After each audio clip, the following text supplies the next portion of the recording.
കൊണ്ടുപോകുന്ന ആളുകളെ ഇവരുടെ ഫാൻസുകാരനെ കൊണ്ടുപോയത് അവിടുത്തെ ആളുകൾ നാട്ടുകാരും ഫാൻസ് അവസ്ഥ കണ്ടിട്ടും വിജയ് പെട്ടെന്ന് അവിടെ നിന്ന് രക്ഷപ്പെട്ടു മുങ്ങി എന്നൊക്കെ രക്ഷപ്പെടുന്നില്ല. പുള്ളിക്ക് ഇറങ്ങി വരാൻ കഴിയില്ല.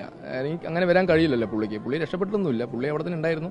പുള്ളിക്ക് എങ്ങോട്ടും പോകാൻ കഴിയില്ലായിരുന്നു. അതന്നെ പുള്ളി 10 മിനിറ്റ് 3 മിനിറ്റ് പുള്ളി സംസാരിച്ചുള്ളൂ. പുള്ളി സംസാരിക്കാൻ ഇതെല്ലാം ഇങ്ങനെ കണ്ടപ്പോൾ പുള്ളിക്ക് സംസാരിക്കാൻ തോന്നില്ല. പുള്ളി നിർത്തി. ആളുകൾ ഈ കടകളുടെ മുകളിലും മരത്തിന് മുകളിലൊക്കെ കയറിയപ്പോൾ കുറച്ചുകൂടി അപകടം. അവിടെ അത്യാവശ്യം മരങ്ങളൊന്നും ഇല്ല. ആ ബിൽഡിങ്സ് മാത്രമേ ഉള്ളൂ. മരങ്ങളൊന്നും വളരെ കുറവാണ്. ഒരു മരത്തിന് മുകളിൽ കയറി ജസ്റ്റ് ഒരു മരം മാത്രം അവിടെ വരുന്നുണ്ടായിരുന്നു. ബാക്കിയെല്ലാം ബിൽഡിംഗ് ഇതുപോലത്തെ ബിൽഡിങ്ങിന് മേലെ ആളുകളുണ്ടായിരുന്നു. പിന്നെ കംപ്ലീറ്റും പെർമിഷൻ കൊടുത്ത இடத்துல ലൈൻ കറണ്ട് കമ്പം പോയിട്ട് പോയിരിക്കുന്നു. അത് അല്ല, അത് ഞാൻ ശ്രദ്ധിച്ചിട്ടുണ്ടായിരുന്നില്ല.